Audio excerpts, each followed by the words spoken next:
we're receiving people from around the world, people from the creative society who will give us different various opinion according to various topic. And today we'll speak about the neo-colonialism and in the sector of, for example, today we'll speak about the pesticide and other sprayed that's been used illegally but still been sold in Africa. Is it for the creative society a new way, a new form of neo-colonialism, or is the factor of ignorance in the continent? And for that, today I've got Baba from Uganda, our queen, who's back to the show. It's not the first time she is here.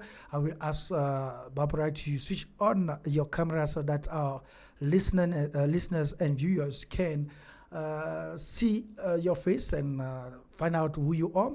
And we have also Mr. Michal, who will be here from Poland, entrepreneur and CEO, who will give us his opinion on that topic in terms of what happened today, since we realize that many businesses are still selling, up-to-date product. And today we'll maybe focus on, we'll start with agriculture, what is one of the most important factor in Africa, food, and also agroalimental, like agriculture and other form of product from our beautiful land. So I will welcome our guest. I will start with Misha. Misha, can you switch on your camera so that we can see who you are and briefly introduce yourself?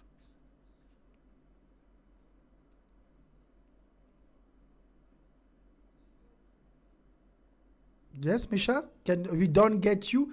I don't know. I don't have a return from a sound from Misha production. Can you see what is happening for me? Yes, Misha, how are you? Are you good? Can you hear us at least? You can hear us? I don't think he can hear us too. So we'll get back to Misha. Let's go back to Barbara. Barbara, how are you? Can you hear us? No, I think that they are not connected. We have a problem of connection with them. We are live, still live. We will basically get back to them. But let's speak about that.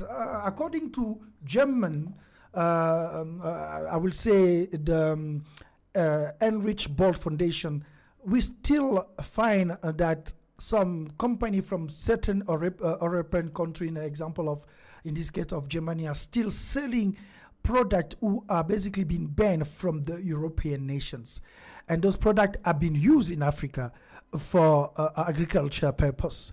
How come that happened? We don't know. Why that happened? We don't know. What are the government of Africa doing against that? That is what we would like to find out. Why are we still buying those obsolete products to basically plant? Too much question? Too much interrogation? Is it the fact that we are still in denial of the reality and know that some group of people have a different agenda? Or is that African people don't care about themselves? Or is that we just don't protect ourselves? But on that note, we got the Creative Society today who's here to give us their view on that matter. Let me welcome again once Barbara from our beautiful land of Uganda. Please switch on your camera and greet and introduce yourself, Barbara.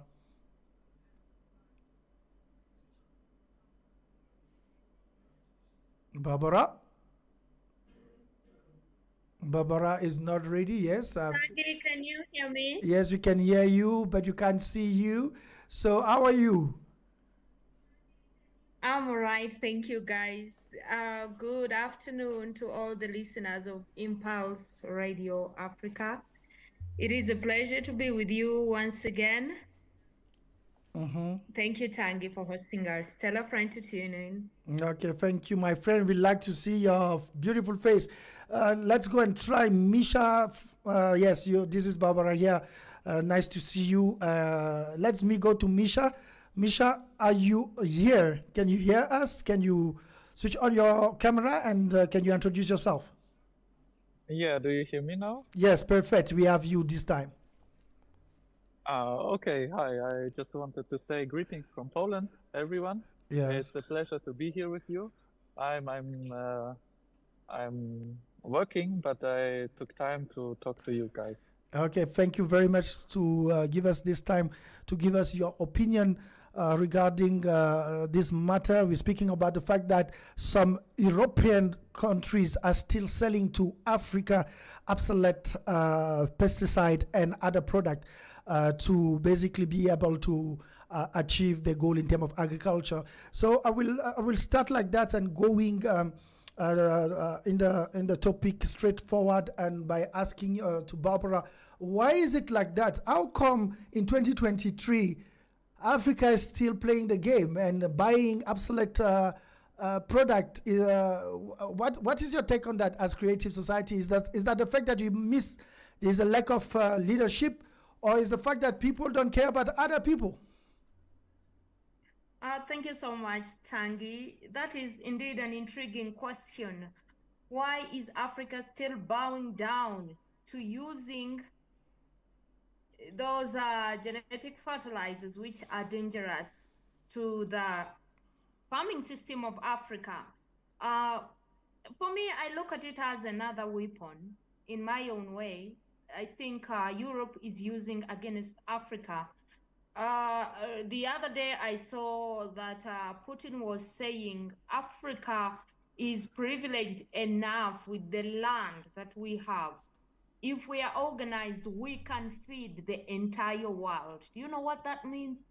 It means if we produce the best crops, the best supply, the best food, we will tap into the enormous potential of, the wealth into farming, the farming wealth and the profits. But there's a game here which has both parties to blame.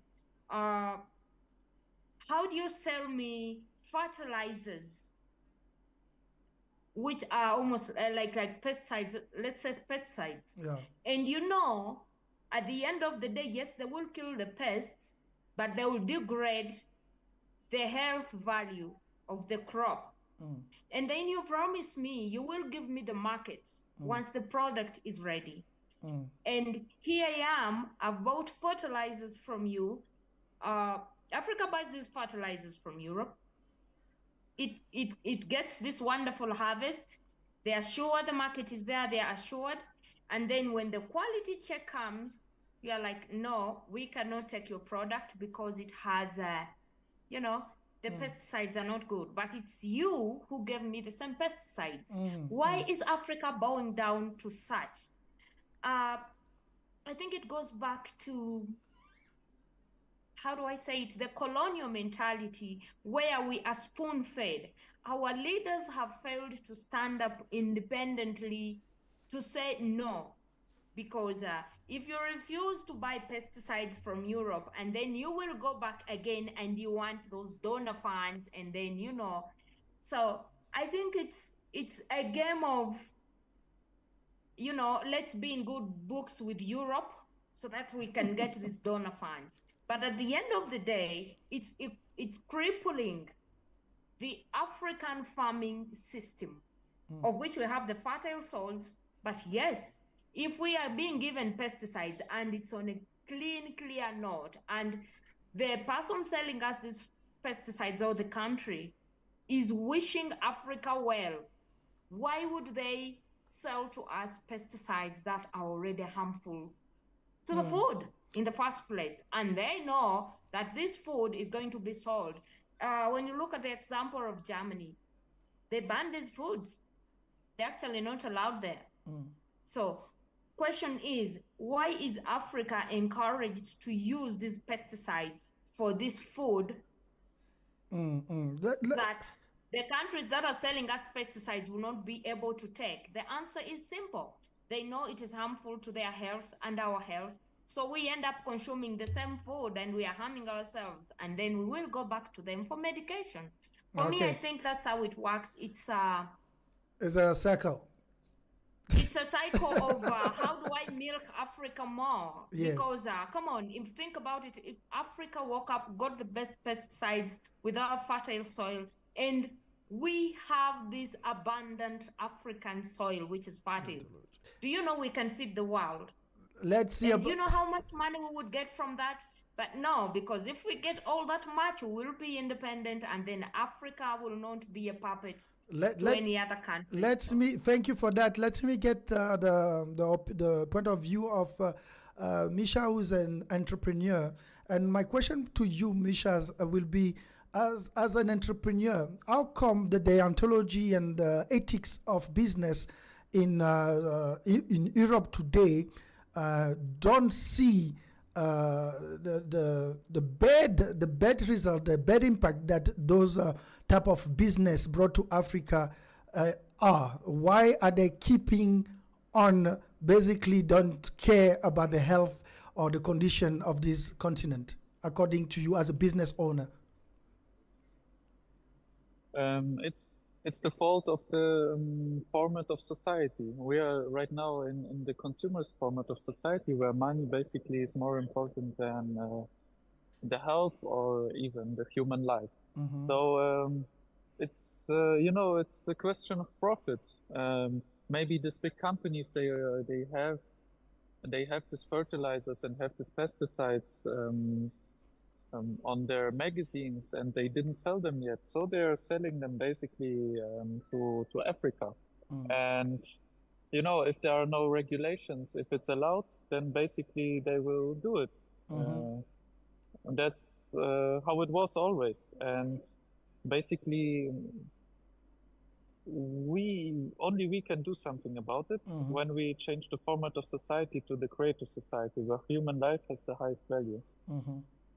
Yeah, thank you. So going back to Barbara, I like what Misha say. If it's allowed, why not? Because as a business person and as a buyer, Africa has the right also to say no and to have the policies and the product check policies and align the scientific and commissions to check up those type of product. How come today in 2023, with all those scholars from the continent, we're still in this situation to allow business who don't have any ethics to still sell, and we're buying with our own money? Because that is not a fact of imposed. There's no war, there's no guns against them. They are free to have a commission to check.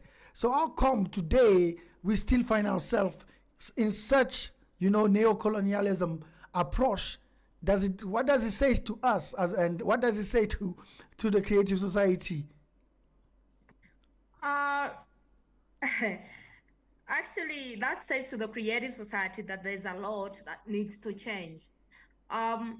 Before even we talk about the pesticide thing, I want to give the African out there, the listener, a perspective of the broadness of this pesticide issue in Africa. Here I'll talk about just the few leading countries that are using these pesticides. Number one being South Africa, taking the lead. You can imagine, you guys. I think we have a connection problem. Barbara, we're losing you, but it's not bad. We hope that you're coming back. And I would like to also impose this question to our friend, our brother Mishas. What do you think is still happening in the head of leadership in Africa regarding the fact that they can, at this point, still have commission, have inspected to make sure of the quality of whatever's been sold in the land? Yes. So I would like, firstly, I would like to answer your question about this neo-colonialism. It is actually something that we don't see only in Africa, because it is also in Poland. It is in every country in this world. The consumerist format of society and capitalism is working like this way, that you need to have different levels. In order for some countries to be very wealthy, there need to be different countries who are less wealthy in order to work, in order that the system can work. For example, how do you explain that Poland is economically now growing even faster than Germany. But in Germany, for the same job, you get 4 times more money than in Poland. And then if we look to Ukraine, for the same job, you get the money in Poland, you get in Ukraine 4 times less. And then if you look to Africa, they pay you like 10 times less than in Poland, maybe. Yeah, yeah. So that is not fair. And what is your take on that in terms of the approach and why are our politicians and leaders still say yes to such? Why can't they restore this balance according to you guys? You know why our leaders are saying yes to this? It's because they are part of this whole system. They are getting power. They are getting privileged. They live better than the rest of us, and that's why they are basically selling us to have a nice life. So they are not helping us. I see. People. Yes, I see behind you chain like McDonald's and others, and they are also in Africa. What will you say in terms of the fact that today we know that the quality of those meat are not upstandard and that they basically have a negative effect on our health, and that the system is still pushing this agenda? Why, and what is, according to you, what is the agenda behind? As Barbara said, medicine isn't free in our countries. So if people get ill, basically they are selling more pharmacy and medicaments in order to treat these diseases. And there was always they are making money. Medicine is making money right now. It's a business. It's like any other company. They are looking to sell more medicaments, and so it's not. The goal is not to help people. It's to sell more, like any other business, and that's the problem. It's about profit. It's about making sure that we have money in our bank, and the rest, let's see what God will do for them. Barbara, you are in the motherland continent, and I know you have a take in such a position, and you see where we come from, a traditional type of food where me, my ancestor used to eat very bio, going to the forest and hunt and bring us very fresh meat. And today we've been imposed. Yeah. We've been imposed to eat such food like farming food, and all this system today is revealed to be very damaging for our health and even our reproductive system. You get me? So what do you think is the way forward? As I know that you're an activist and you fight a lot for for Africa, what will be the way forward in terms of stopping such a behavior and maybe go back to our root and our bio ways of doing stuff before? Thank you so much, Tanguy. You've mentioned something very powerful. Unlike other parts of the continent, or let me say parts of the world, African food is tied to history, flavor. There are so many things surrounding African food. Like you said, we come from a background of hunters. But right now, today, you see that we are more into canned food. When you look at people who are eating canned food, they are prone to so many diseases, high blood pressure, that processed meat.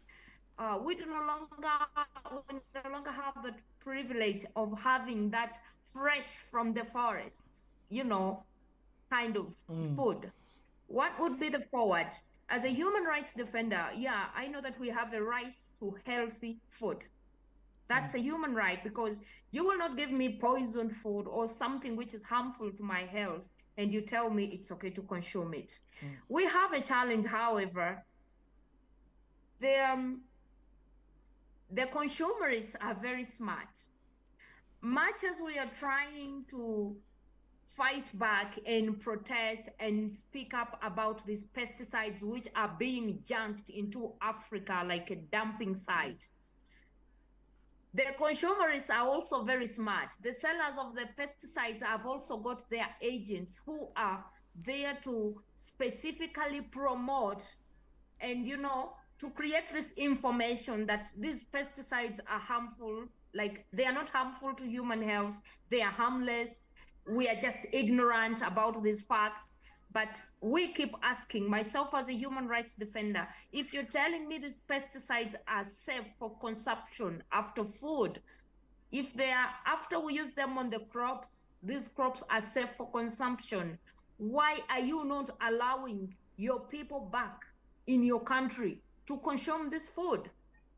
Recently, I saw the European Parliament was talking about how Africa, the developing countries, are getting more and more vulnerable to the use of pesticides.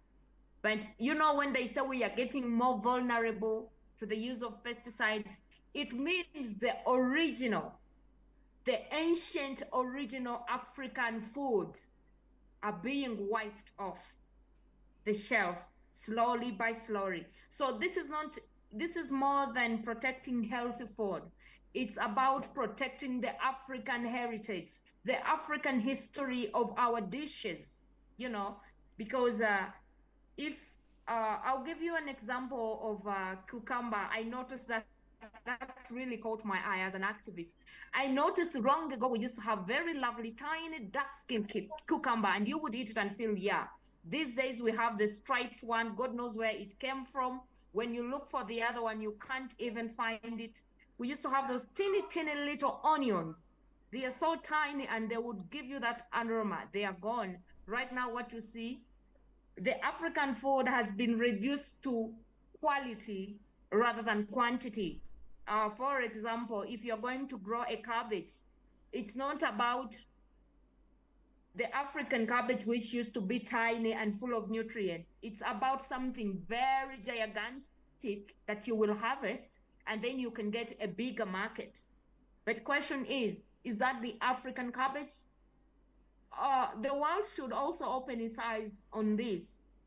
Much as we are talking about these pesticides, African history and heritage is being eliminated in terms of crops and farming. When you look at, we used to have ancient African herbs, ancient African trees.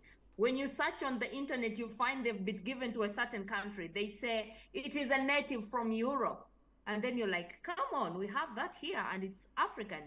So these are things which were taken by these guys who came in as missionaries to Africa. They discover what tongue you have in the background of the backyard of your house. You already have it. And then they want to make you feel like they discovered it. What have you discovered? It has been there before you came, you know.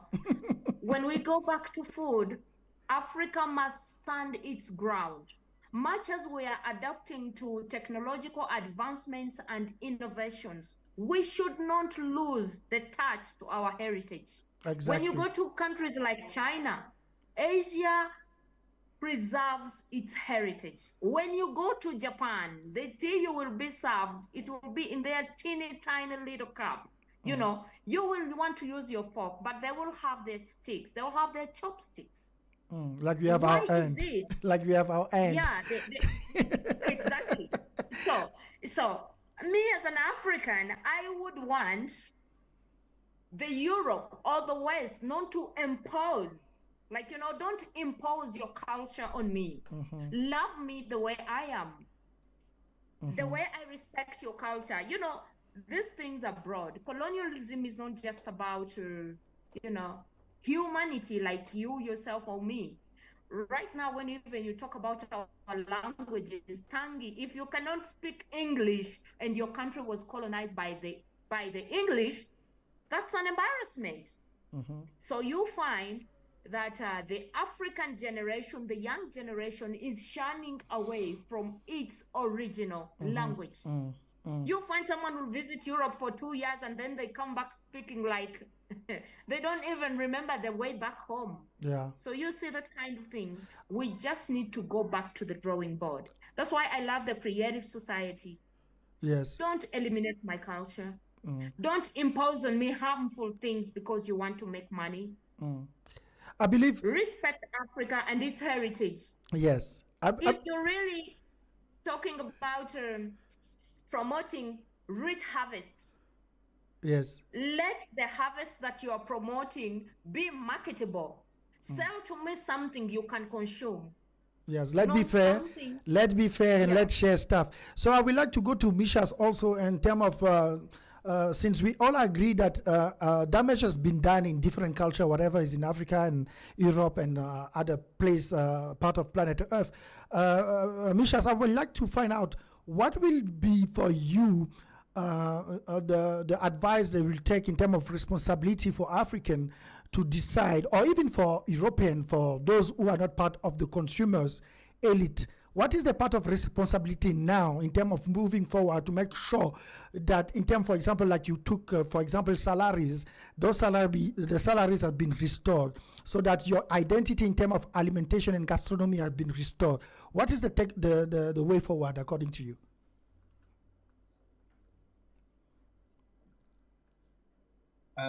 Well, it's a global problem. As I mentioned before, it's in every country in the world. And the only way out is the creative society. If people really want to take responsibility in order to have a better future, then don't be lazy. Read about the project. Go on our website, creatorsociety.com. And if you like this project, if you really want to live in a better world, then we need to change something globally. Not only in one country, not only in one continent. We need to change it everywhere in order to have a better future, in order to solve all the problems. Thank you. Okay, thank you. So before we going to the second part of the show, the time is 31 minutes past 3 here in South Africa. We will have a small break of 1 minute and go back with the following segment. We will deal with the different method and technology that we can use today to solve those problems, and of course see if how African can build the creative society together to make sure that you have meals who are very healthy on the table, and also restore your dignity and identity in terms of your gastronomy. Let's go to the break and come back. Ready to Impulse Radio. It's Amelana Le Africa.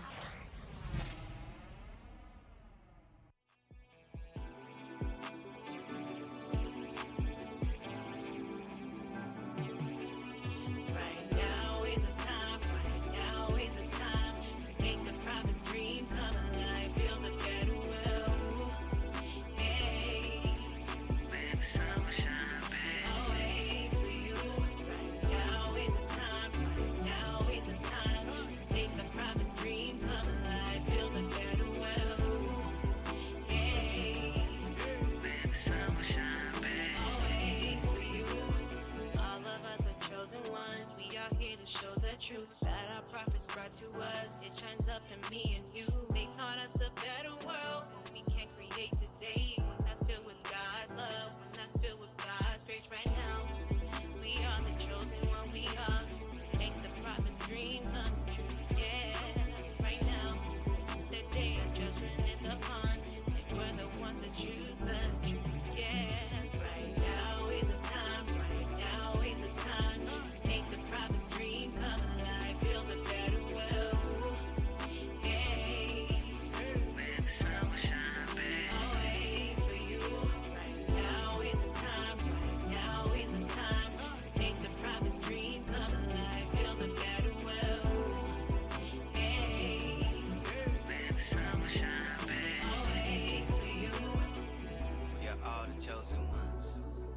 Right now, it's the time to choose.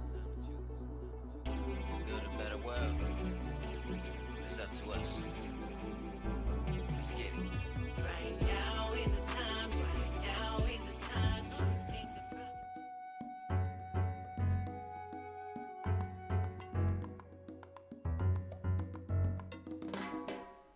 Back in the studio from Johannesburg, the time is 34 minutes past 3 here in South Africa. You are still with me on the program called Society of Tomorrow, show brought to you by Impulse Radio and of course Creative Society. If you want to participate and send us some topic so that Creative Society can enlighten you about, you can do that by sending us a WhatsApp on +2767 666 9150. You can also go and send your message straight from the website of Creative Society, what is www.creativesociety.com. So today we're speaking about neo-colonialism, and we're speaking about all these different forms. And today we're speaking about the pesticide and other obsolete products sold to Africa just to make profit. Of course, it's not just Africa where it happened. It happened also across the world. We can see the disparity between salaries and lifestyle across the world. And for that, we have Barbara and Mishas on board. So we going ahead, I would like to impose this question to you guys from the Creative Society in terms of the technology, in terms of, let's speak about, for example, water, because we see today that many water sources has been destroyed through pollutions and other factors. We have also different food problem and energy crisis. So what are the technology today available that Creative Society will put in place to solve such issue? So I would like to start with Misha. Misha, are you still here? Okay, Barbara, you want to take that question? In terms of technology, what do you think that what type of technology you think Creative Society will be able to bring on board to ensure that we get out of this consumer system who basically put an accent on profit more than human? Thank you so much, Tangi. There are various ways that technologies can help eradicate these problems like water shortage, food shortage, contaminated water sources. There are systems which are used to harvest water, and we have seen the nanotechnologies used to harvest water. That technology is there and it's harmless to humanity. When we talk about in terms of farming and food shortages, we've seen the vertical farming. Creative Society has talked more and more about that. That will help us eradicate food shortages in the world. And you do not need to use pesticides when you're using vertical farming system or these aquaponics. There's the green gardens also are there, but for me, I like the vertical farming system more and the aquaponics, because here you get to recycle the water. You do not waste the water. You can do farming, you can do your crops here, and then you can do like fish down there, you have a pond, and then the same water is used again to come, and irrigate the crops. There are so many ways that humanity can curb these issues, but it all goes back to unity. Unless we are united as a people and we decide to do away with the consumerist format of this mentality of milking one another, how much can I get out of Tangi? How much can I get out of, what can I get from Poland? What can I get from Uganda? That is insane. And that is what is taking away the humanness in humanity. We should strive all to join the Creative Society, because all these things have been talked about. Why should we consume food which is harmful to human health in the name of selling medicine? That is insane. Well, we will say that with Creative Society, of course, we will not see things like rent, because like my friend make jokes about animal not paying for the food, but human are paying for the food. What is funny? Renting and all these other things, electricity, gas, and etc. What will be the approach on that matter, and how will you sustain those approach? Actually, we in the creative society, there's what we call renting won't be there because everyone is entitled to certain square meters where they can live with their family, and that house is yours. It is yours like you don't parent. Gas and water is free because, I mean, at the end of the day, water is free. These are natural, water is a natural resource. No one came here with water. We all found it here. We are just trying to amplify it, or we either amplify it or we contaminate it. But we found it here. No one invented water. There's no reason why water should be sold because humanity cannot exist without safe and clean water. So, in the creative society, we are having access to free housing. How will that be possible? You've seen people who have scanted land everywhere. Like one person has square meters and square meters of land, and they are not even using it. They can't even utilize it. And then there's the other part of the world where people are homeless and they're sleeping on the streets. So it's Yes. about equality. I love the kind of equality in creative society. The kind of equality in creative society is not male or female emancipation. It's about equal access to opportunity, resources, good healthcare, good education. You know, I mean, the way of living should be equal for everyone. And why is it that housing, water, and gas will be free? Because when you look at the main reason why people work to pay, you know, if you cannot sustain your family, you cannot pay for your gas, you cannot pay for the electricity, you can, you know, and this kind of electricity we are talking about right now, the one which is bringing all sorts of pollution, that's not what creative society is talking about. Because we have seen that this, you know, the electricity got from dams has done more harm than good. We can all agree. So we are talking about certain technologies that will not harm the environment. Like when we talk about the fuel-free, they're like the fuel-free generators. No one is going to go down there, plunder the earth again, dig up so that we can survive. When Yes. we talk about how well will education be ensured all over the world, we are saying that the African child should have the same Harvard education quality system Let's be. without leaving Africa to go to Yeah. Harvard. Why should it be that one part of the globe should have very good things and the other one? When will Africa stop being a developing continent? Yes. You know, That is the we had question. this song. That is the Yeah. question. That is the question. Let me go quickly When to is Misha's. Africa going to stop? Let me You go. know. Let me yes. Let me go to Misha, and I would like to have his take on that in terms of the fact that today we didn't bring nothing in this planet. We found food, we found water, we found land. What will be the ideal scenario in terms of the creative society to restore this natural balance in terms of access? Because everything has been here, but suddenly it's commercialized. So what is the approach that, how do you see that under the creative society? Yes, thank you for this question. You see, right now everything is about money, as you mentioned, and food is a multi-billion-dollar business, or even trillions. Water also, and medicine, and that's the problem. We are making business out of basic human needs, and if we stop doing this in the creative society, then you know, it will just disappear. Food will be, you know, for everyone, and water, and equal resources that you mentioned. Uh, I know that in Africa, our Western companies are buying like water sources. People had free water.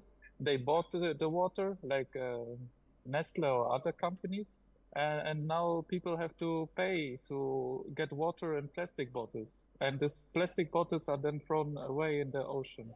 So right now everything is about money. And in the creative society, the human will be the main goal, to improve the life of every human being on the planet, equally for all, not only in some countries, but everywhere. So like we will have like a basic unconditional income of $10,000 equally. And as Barbara mentioned, housing will be for free. There will be no cost for like gas or other things. So people will be living in a good world. They will have enough money, and that's what we need. That's what we need actually. But in order to achieve this, nobody will give away this power. Nobody will give away his business. In order to achieve this, we really need to change the format of society. We shouldn't be expecting our politicians.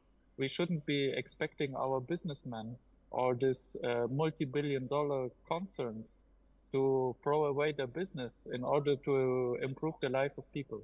That's something we have to do as people. We need to unite, and then the world around us will change. But don't go now. I wanted to find how come, according to you, how do you explain the fact that a minority managed to fool the majority, to frame them in such I would say box where make us believe that water need to be paid, rent need to be paid, make us believe that we need a passport to basically walk on the land given by by our creators. What is the state of mind so far for you to be able to convince the majority? You understand what I mean in terms of where you want to go with the creative society? What will be the step to take for the creative society to take these masses whose indoctrined, they are already indoctrinated with this consumer society, to make sure that they understand the importance to be one? And how do you get there? Basically, most of the people on the planet are right now living in a slave mindset. It is trained. We are being brainwashed from our childhood. Basically, it starts in school. Teachers are telling us what to do, and they are rating us. And it goes on, and you get a job, and then your employee is rating you. And it is this slave mindset which is very crucial. We need to change this. We need to be more conscious, raise consciousness in the humanity, in the people around us. So we get away from this, and we take responsibility, and we take actions in order to improve the world, in order to change something. But most people are, they're just saying, yeah, the politicians are doing a bad job.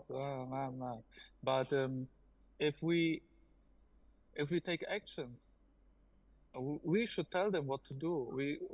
We shouldn't forget that in most countries we are living in a democracy.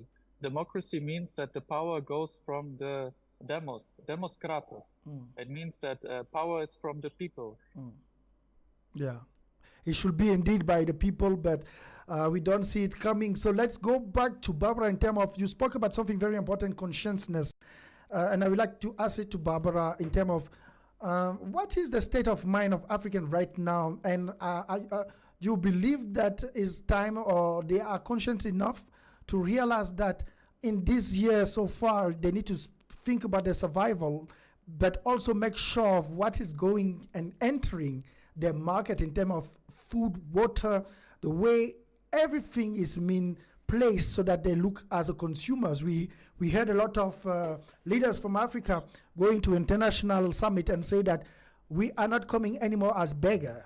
But in terms of business, we're still seeing Africa look like beggars in a way that a continent like Africa in 2023 cannot still produce its own pesticide, can still not produce its own clear water, can still not produce its farming system and other sectors, and still are dependent on the West. So is it that for you just speeches, or how do you get out from that? And I know that you're a human rights fighter. That's why I'm asking that you, we every day it's saying, well, we're not beggars. But tell us, what is the situation right now, and what is the responsibilities of the people of Africa under the Creative Society?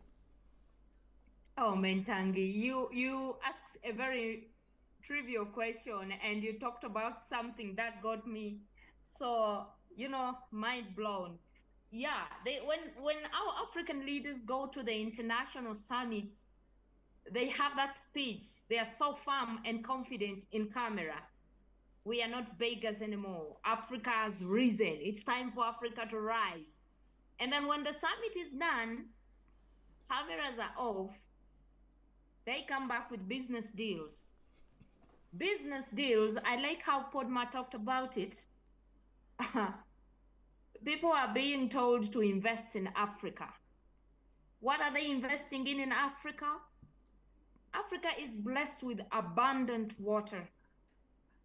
But isn't it also painful to know that as we have the Zambezi, the DR Congo, the Lake Victoria, all these sources of the Nile, 1 in every 3 people in Africa are starving and they do not have water. And then we are bringing on board these private international sectors to invest in water. How are you investing in water? You cannot come to Africa, get the water which is there for free, and you say you are investing in the water, and then you start selling me the water which has been there and it's free. That is insane. That's not an investment. I don't know, there must be another word for it, but our leaders, they have, I don't know, I think it's the loans that are making us lose the boldness and firmness to stand tall and say, hey, if you're coming, these are the conditions. I mean, I've seen it back in Uganda when we have got these shady investor deals where an investor comes and they are given a business deal and no background check has been done, So how do you assure me that such an investor will have the best interests of Africa at heart? That cannot happen. But it goes back to our leaders. What needs to change? The mindset of our African leaders. It's not about going in the summit to make a world record breaking speech. Yeah. And then you come back and you switch puppets. This is what I'm saying. We are just switching colonial masters. You'll be like, no, I think Tangi has colonized me enough. Let me go to Michael. This is what we are doing. Nothing new is changing. The independence of Africa is still not coming because our leaders, when they go to the summit, they come back with a new investor who ends up again milking more than they bring in. There are certain things. Why can't Africa make its own pesticide? There's potential here to make our own pesticides. When you see how the guys in the US make their own pesticide, it's even amazing. Getting those fertilizers, they are getting these dried leaves falling off and, decomposing them and making something wonderful. How many leaves do we have in Africa? Billions and trillions and trillions. Who is not empowering the African child? The African leader himself, because the African child has nothing to offer the African leader. You understand that kind of mindset? But the leader is more focused on going where he will get more money, donor funds that he will swindle and feed his belly, while the African person continues to be from a third world country. I think we've been let down by our leaders, that I will not lie. Much as we want to blame the West, but come on, no one forces us to do these things. What happened to the stand? You must have conditions. An investor is coming. Okay, let's talk about the investment part. If you want to invest in Uganda, I will ask you, a certain percentage of employees must be nationals. Let's start from there. But in Uganda, we have kind of investors that will do all the jobs that even the national would do, that you will find that there's no investment that has been brought. Instead of building a company there, making Ugandans consume from that company, and then the Ugandans end up paying the investor to take all the money. You know, we are still slaves anyway. Thank you. So if our leader, let me finish this, Tangi. Yeah. Our leaders must learn to put the African child at the heart and forefront of these summits when they go there, not their diplomatic titles that end up sinking Africa into third world development. Yes. Thank you so much. Thank you. I will also like to move to Misha, because you spoke about the inequality in terms of salaries in also the part of the rest of the world. He spoke about Poland, Ukraine, and Germany, for example, in terms of difference. I would like to see and hear you, Misha, in terms of how to fix that and how to make sure that we, the masses, the people that we're speaking about, the people who should be in charge of the power and the decision, can now basically assume this position and stop to listen to those beautiful speech. Because I saw Ukraine, Poland, all the politicians do the same thing. They go to those beautiful conferences, speak about beautiful things, but when they come to apply that in their own country, is a fairy tale. So how we move from that, and what you think is the next step? Yes, thank you for this question. So as I mentioned, we can solve this problem only globally. So if we look at it further, not just in one country, but on the whole globe. For example, we can solve the inequality of wages if we only raise the wages in Poland. If we compare it to every other country and make this job should be paid like this, but in every country it should be the same, then we can solve the problem somehow. So, and it's basically the same with every other problem, like the food problem, like the pesticides we should look at these problems globally. Because our markets are interconnected. As you mentioned, they are German, chemical countries who sell these pesticides, but they have double standards. In Germany, they can sell this product, so they sell it like in Africa. And why are they selling it in Africa? Because your politicians said, okay, let's do it. And I guess they got a good amount of money for that decision. So they are basically betraying us, ordinary people. Yeah.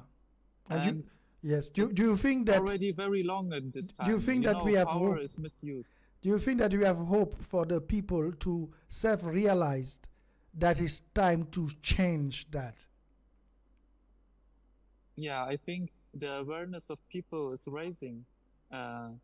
The consciousness of people is rising, and many people they know that we are lying to. People are feeling it. It is no secret. Just I don't know, maybe we don't believe that we can change something, but change is possible. A change is only possible if we unite as humanity. And then like you said, there's an instrument like the global electorate platform, where we will vote for decisions, and power. It won't be possible to misuse power anymore, and decisions will be based on the votes of people, and that's what we should do, because otherwise, it's a matter of time. Someone gets power, and then he's starting to using that power for his own interest. So my last question, because we're running out of time, I will take 2 minutes each to try to give me a clarity on that question. The question will be, how do we make sure that we can, you spoke about voting system, electronic voting system by the people. How can we get to that point when we still have different approach on the matter, different problem that each part of the world face? Africa got its own reality. I believe Poland also have its own reality. How do you get an African to vote with a Polish guy in terms of rules who need to be applied for Polish people. How do you get to that? I see my human rights activist is laughing, but that's very important because we speak about a global world where everybody will be equal, but what we're still fighting the definition of equality. How do we get to that point to be able to vote as one, as democratos, like the people, to solve the issue of an individual or a people who are not part of the same world, technically, same circle, same cave? How do we do that? Let me start with our human activist, right activists. How do you get there? Barbara? Thank you so much, Tangi. I think the answer is simple. We take away the mental barriers. I think away from the borders, the border restrictions, the visa restrictions, the passports, we have a very big elephant in the room, which is the mental boundaries. The mental boundaries were caused by our colonialists. And this is not just in Africa. When you see other countries which were colonized before in the Europe, you see that they still have those mental boundaries. Until we get to a point where you feel like it's not about color, it's not about education, it's not about the landmark. We are all human and we want to live. We want to survive. How do we survive? At the end of the day, we all want to be alive. No one wants to die. Until we reach to that point, pivotal moment where we decide what is it that we really want, not individually, but as a people, the Ubuntu kind of mentality where, you'll be like, I like the kind of lessons we get from natural disasters. When a hurricane comes, you stop thinking selfishly and you think about everyone around you. It makes a lot of sense because then it's not about your color, your hate, your education. This enemy has no differences. Like he doesn't have categories. At the end of the day, our problems are the same. Yes, as the same. Someone will say, no, my problems in Africa are not the same like the problems in Europe. But the one major problem is survival. Yeah. Everyone wants to survive, even if you're black or white. So once we all get to that point and we're sure, we will be able to vote. And how do we get there? Let's tell everyone about this solution. Let's tell people about the way out. Yes. Let's preach more love than hate. Let's preach more peace, than havoc, than conflict.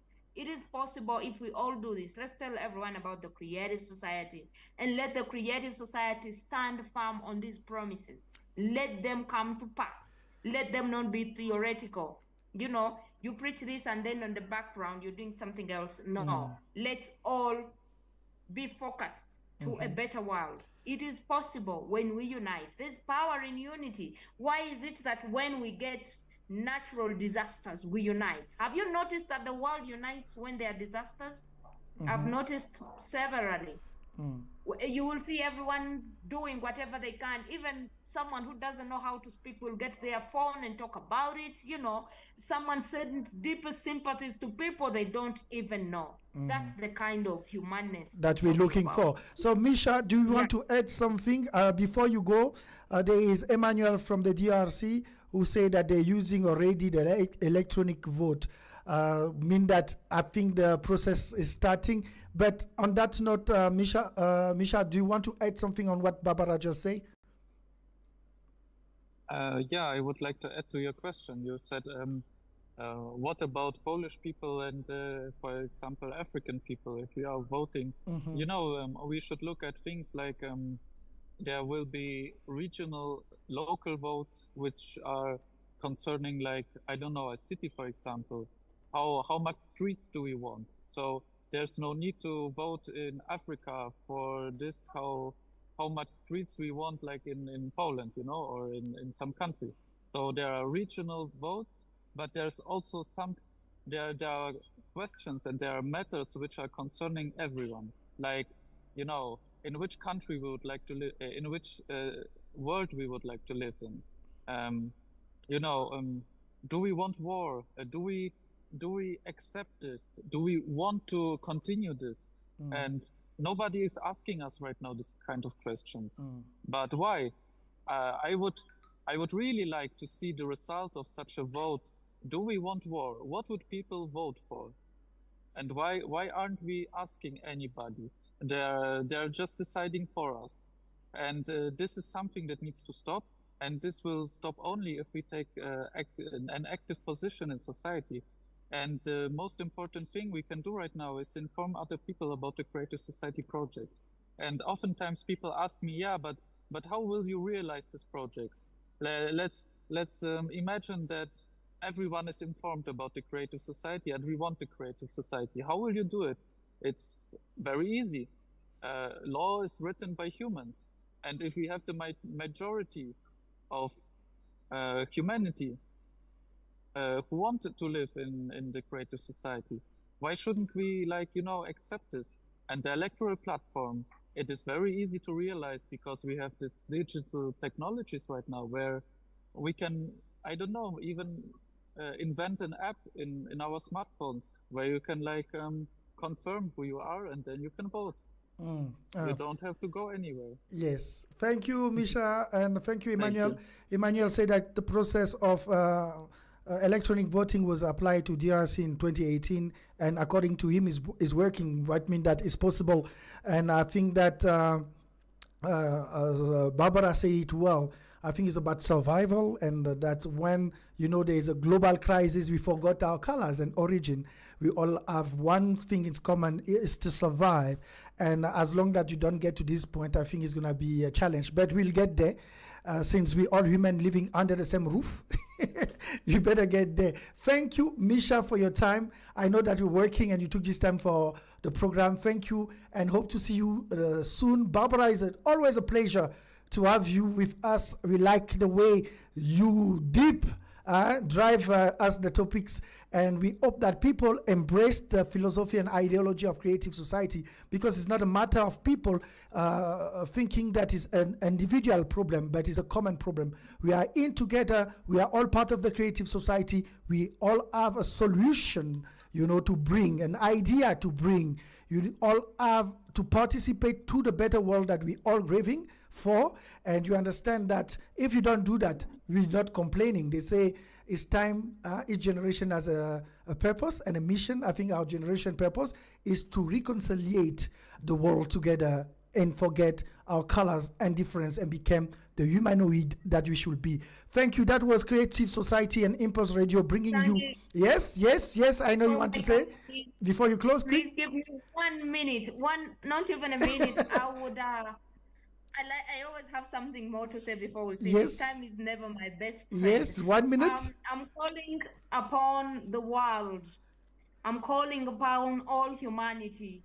On October the 7th, yes, we will be having an international conference, Global Crisis, America at Crossroads, 2024. October the 7th. Visit all Creative Society social media platforms. It will be live on Twitter, I believe so, on YouTube, and I think on Facebook as well, maybe even on Rumble, I'm not sure, but please don't miss this conference. It is going to be a groundbreaking, remarkable conference. Mark your calendars, October the 7th. Global Crisis, America at Crossroads. Thank you so much, Tanguy, for your time here. And thank you guys for tuning in. And thank you, listeners across the continent. And see you next week sometime, 3 p.m. South African time. Welcome and bye-bye. And see you next week.